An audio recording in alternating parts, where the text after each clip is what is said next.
Hi friends, welcome back to our channel. இன்னைக்கு நம்ம பார்க்க போற இந்த ஒரு அப்டேட்ல டிஎன்பிசி தரப்புல இருந்து புதுவிதமான ஒரு நோட்டிபிகேஷன் வந்து ரிலீஸ் பண்ணியிருக்காங்க நேத்து டேட்ல. அதாவது பல்வேறு காலி பணியிடங்களை வந்து நிரப்புவதற்காக டெக்னிக்கல் எக்ஸாமினேஷன், அதாவது கம்பைன்டு டெக்னிக்கல் எக்ஸாமினேஷன் நோட்டிபிகேஷன் அப்படிங்கிறது ரிலீஸ் பண்ணியிருக்காங்க. கிட்டத்தட்ட வந்து ஒரு 600க்கு மேற்பட்ட காலி பணியிடங்களை வந்து அறிவிச்சிருக்காங்க. நீங்க இன்ஜினியரிங் படிச்சிருக்கீங்க, இன்ஜினியரிங் படிச்சுட்டு கவர்மெண்ட் ஜாபுக்கு தான் போகணும்னு சொல்லிட்டு நினைக்கிறீங்க அப்படின்னா உங்களுக்கு ஒரு சூப்பரான ஒரு அப்டேட் தான் வந்து டிஎன்பிசி தரப்புல இருந்து கொடுத்திருக்காங்க. நல்ல ஒரு அப்டேட். 615 வேகன்சியோட இந்த வருஷம் வந்து டெக்னிக்கல் எக்ஸாமினேஷனுக்கான ஒரு நோட்டிபிகேஷன் வந்து ரிலீஸ் பண்ணிருக்காங்க. இந்த நோட்டிபிகேஷன் பாத்தீங்கன்னா கம்ப்ளீட் அப்டேட்டா தான் இது வந்து இருக்க போகுது. யாரெல்லாம் இதுக்கு வந்து அப்ளை பண்ணலாம், எப்படி அப்ளை பண்றது, அதே மாதிரி என்ன ஏஜ் இருக்கக்கூடியவங்க இதுக்கு வந்து அப்ளை பண்ணலாம், போஸ்டிங் வைஸ் வந்து எவ்வளவு வேக்கன்ட் இருக்கு, அதே மாதிரி வந்து ஏஜ் ரிலாக்சேஷன் அப்படிங்கிறது வந்து எவ்வளவு வந்து கொடுத்திருக்காங்க, எந்தெந்த டிபார்ட்மெண்ட்ல எவ்வளவு வேக்கன்ட் வந்து இருக்கு அப்படிங்கறத நம்ம ஒன் பை ஒன்னா வந்து தரவா இதுல வந்து பார்க்கலாம். வீடியோக்குள்ள போறதுக்கு முன்னாடி பார்த்தா நம்ம சேனல்ல நீங்க ஃபர்ஸ்ட் டைம் பாக்குறீங்க அப்படின்னா இந்த வீடியோவுக்கு கீழ இருக்கக்கூடிய ரெட் கலர் சப்ஸ்கிரைப் பட்டனையும் பக்கத்துல இருக்கக்கூடிய அந்த பெல் பட்டனை கிளிக் பண்ணி ஆல்ங்கிறத நம்பர் பண்ணிச்சுக்கோங்க. நம்ம சேனல்ல இருந்து போஸ்ட் பண்ணக்கூடிய ஒவ்வொரு லேட்டஸ்ட் அப்டேட்ஸும் ஈஸியா நீங்க மிஸ் பண்ணாம பார்த்து தெரிஞ்சுக்க முடியும். சரி, வாங்க இப்ப நம்ம டைரக்டா வீடியோக்குள்ள போகலாம். ஓகே, இதுக்கு உண்டான லிங்க் வந்து கீழே டிஸ்கிரிப்ஷன் வந்து கொடுத்துருக்கேன். இது நேத்து டேட், அதாவது 21/5/2025 இந்த டேட்ல தான் வந்து கம்பெனட் டெக்னிக்கல் சர்வீசஸ் எக்ஸாமினேஷன் இது வந்து ஒரு நான் இன்டர்வியூ போஸ்ட். அதாவது நீங்க எக்ஸாம் மட்டும் அட்டன் பண்ணா போதும், டைரக்டா சர்டிபிகேட் வெரிஃபிகேஷன் பண்ணி நீங்க ஜாபுக்குள்ள வந்து போயிடலாம். எக்ஸாமினேஷன் ரிட்டன் டெஸ்ட் மட்டும் நீங்க கிளியர் பண்ணா போதும் அப்படிங்கிற சொல்றாங்க. சரிங்களா? இது வந்து பாத்தீங்க அப்படின்னா டெக்னிக்கல் சர்வீசஸ்ல வந்து வரும். அதாவது assistant director, assistant post, inspector, அதே மாதிரி வந்து பாத்தீங்கன்னா அசிஸ்டன்ட் இன்ஜினியரிங், இந்த மாதிரியான போஸ்டிங்லாம் இதுல வந்து கொடுத்துருக்காங்க. ஏன்னா இது எல்லாமே வந்து ஒரு டெக்னிக்கல் எஜுகேஷன். அப்ப இன்ஜினியரிங் படிச்சவங்க மட்டும் தான் அப்ளை பண்ண முடியுமான்னு கேட்டீங்கன்னா ஒரு சில போஸ்டிங்க்கு வந்து டிகிரி படிச்சவங்களும் இதுக்கு வந்து அப்ளிகேஷன் வந்து பண்ணலாம் அப்படிங்கறது வந்து கொடுத்துருக்காங்க. சரிங்களா? இதுக்கு இம்பார்ட்டன்டான டேட்ஸை பார்க்கலாம். நோட்டிபிகேஷன் டேட் அப்படிங்கிறது 21/5/2025, அதாவது நேத்து டேட்ல நோட்டிபிகேஷன் வந்து ரிலீஸ் பண்ணாங்க. ஆன்லைன்ல அப்ளிகேஷன் அப்படிங்கிறது 27/5/2025ல இருந்து நம்மளுக்கு அப்ளிகேஷன் ஃபார்ம் அப்படிங்கிறது ஸ்டார்ட் ஆகுது. லாஸ்ட் டேட், அப்ளை பண்ணக்கூடிய லாஸ்ட் டேட் அப்படிங்கிறது அடுத்த மாசம் ஜூன் மாசம் 25ஆம் தேதி வரைக்கும் நம்மளுக்கு வந்து டைம் கொடுத்துருக்காங்க. சோ இது ஆன்லைன்ல அப்ளிகேஷன் கரெக்ஷன் விண்டோ அப்படிங்கிறது வந்து 29ல இருந்து நம்மளுக்கு 1/7 வரைக்கும் நம்மளுக்கு வந்து என்ன ஆகுது அப்படின்னா வந்து கரெக்ஷன் விண்டோ அப்படிங்கிறது வந்து கொடுக்குறாங்க. சரிங்களா? அதாவது எக்ஸாமினேஷனுமே நம்மளுக்கு வந்து கொடுத்துருக்காங்க. Date and timing of examination. அதாவது டிஎன்பிசியை பொறுத்த வரைக்கும் டிஎன்பிசி நடத்தக்கூடிய எந்த எக்ஸாமினேஷனா இருந்தாலும் அதுல தமிழ் எலிஜிபிலிட்டி டெஸ்ட் அப்படிங்கிறது கண்டிப்பா உங்களுக்கு வந்து வந்துரும். General studies and aptitude and mentally ability இது எல்லாமே கண்டிப்பா உங்களுக்கு என்ன ஆகும் அப்படின்னா பேப்பர் 1ல உங்களுக்கு வந்து வரும் அப்படிங்கிறது வந்து சொல்லியிருக்காங்க. பேப்பர் 2 அப்படிங்கறதுல வந்து ஒவ்வொரு ஸ்டூடெண்ட்ஸுக்கும் ஏத்த மாதிரி நீங்க பேப்பர் 2வை சூஸ் பண்ணிக்கிற முடியும். அதாவது நீங்க வந்து அக்ரி படிச்சிருக்கீங்க அப்படின்னா அக்ரி சப்ஜெக்ட மட்டும் நீங்க படிச்சா போதும். அதே மாதிரி நீங்க வந்து agriculture, mechanical, automobiles, civil engineering படிச்சிருக்கீங்க அப்படின்னா அந்த சப்ஜெக்ட்டை மட்டும் நீங்க செலக்ட் பண்ணி எக்ஸாம் எழுதினா போதும். அதே மாதிரி நீங்க கெமிஸ்ட்ரி பண்ணிருக்கீங்க அப்படின்னா கெமிஸ்ட்ரி மட்டும் நீங்க வந்து படிச்சா போதும். சிவில் இன்ஜினியரிங்ல வந்து பாத்தீங்கன்னா ட்ரெடிஷனல் ஆர்டிகல்ச்சர் அண்ட் வந்து பாத்தீங்கன்னா ஸ்ட்ரக்சர்னு சொல்லிட்டு நம்மளுக்கு வந்து தனித்தனியா இருக்கும் இல்லையா? அதுக்கு ஏத்த மாதிரி நம்மளுக்கு என்ன பண்ணுவாங்க அப்படின்னா சப்ஜெக்ட் பேப்பர் வந்து பிரிச்சிருவாங்க. பார்ட் ஏ வந்து எல்லாருமே ஜெனரலா எக்ஸாம் எழுதுறது தான். பட் பார்ட் பி, அதாவது பேப்பர் 2 வந்து நம்மளுக்கு வந்து தனியா வந்து என்ன வைப்பாங்க, அந்த பார்ட் 2 அப்படிங்கிற பேப்பருமே நம்மளுக்கு என்ன ஆகுது அப்படின்னா வந்து சப்ஜெக்ட் வைஸ் நமக்கு வந்து பிரிச்சிருவாங்க. நீங்க வந்து பிஇல வந்து சிஎஸ் படிச்சிருக்கீங்களா, இல்ல வந்து பாத்தீங்க அப்படின்னா ஐடி பண்ணிருக்கீங்களா, இல்ல சிவில் இன்ஜினியரிங் படிச்சிருக்கீங்களான்னு சொல்லிட்டு நீங்க என்ன படிச்சிருக்கீங்களோ அந்த சப்ஜெக்ட்டை நீங்க செலக்ட் பண்ணி எக்ஸாமினேஷன் அப்படிங்கிறது உங்களால வந்து அட்டன் பண்ணிக்கிற முடியும் அப்படிங்கிறத சொல்லியிருக்காங்க.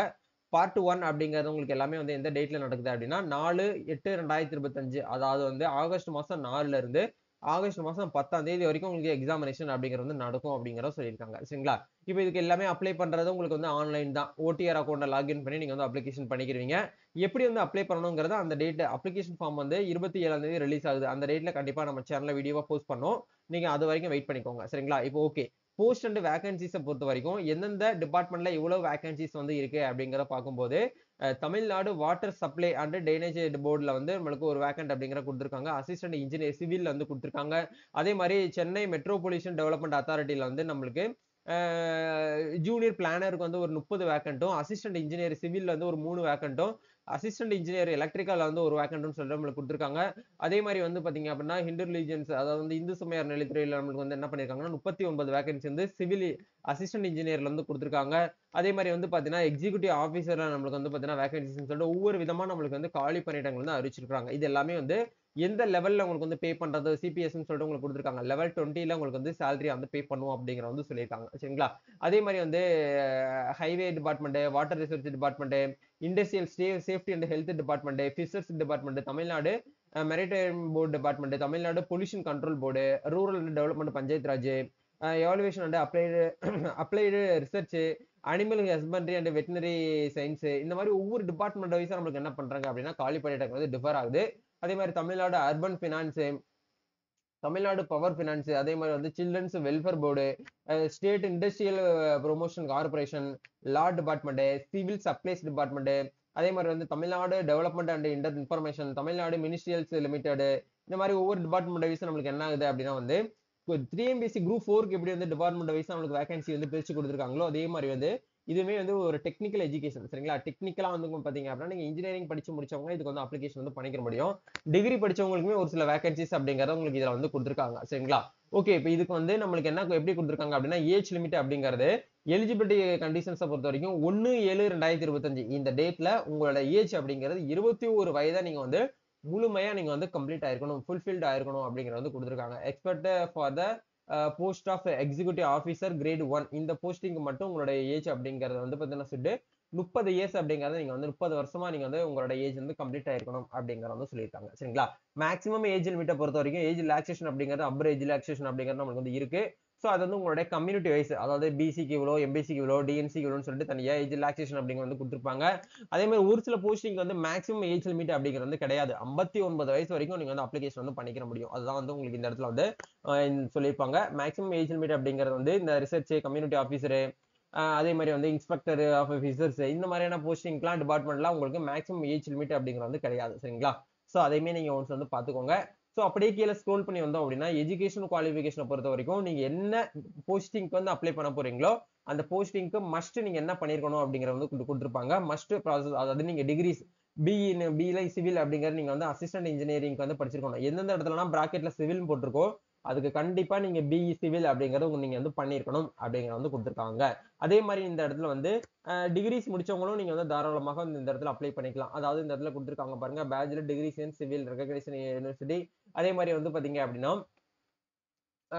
பேச்சுலர் டிகிரிஸ் இன் இன்ஜினியரிங் அப்படிங்கறது வந்து கொடுத்துருப்பாங்க. ஆனா டெக்னிக்கலா நீங்க ஏதாச்சும் வந்து டிகிரிஸ் வந்து பண்ணிருக்கீங்க அப்படின்னா தாராளமாக நீங்க இதுக்கு வந்து அப்ளிகேஷன் பண்ணிக்கலாம். அதே மாதிரி இந்த இடத்துல கொடுத்துருக்காங்க பாருங்க, கம்ப்யூட்டர் புரோகிராமர் அப்படிங்கிற இந்த போஸ்டிங்க்கு வந்து நீங்க மாஸ்டர் டிகிரியில கம்ப்யூட்டர் அப்ளிகேஷன் அப்படின்னா ஐடி இன்ஃபர்மேஷன் டெக்னாலஜி இல்ல கம்ப்யூட்டர் சயின்ஸ் நீங்க பண்ணிருந்தீங்க அப்படின்னா தாராளமாக அப்ளிகேஷன் பண்ணிக்கலாம். நீங்க எம்எஸ்சில வந்து சிஎஸ் பண்ணிருக்கீங்க, இல்ல ஐடி பண்ணிருக்கீங்க, இல்ல சிஏ பண்ணிருக்கீங்க அப்படின்னா தாராளமாக நீங்க இதுக்கு வந்து அப்ளிகேஷன் வந்து பண்ணிக்க முடியும். சரிங்களா? இந்த மாதிரி ஒவ்வொரு போஸ்டிங் வைஸ் நம்மளுக்கு வந்து டிஃபர் ஆகுது.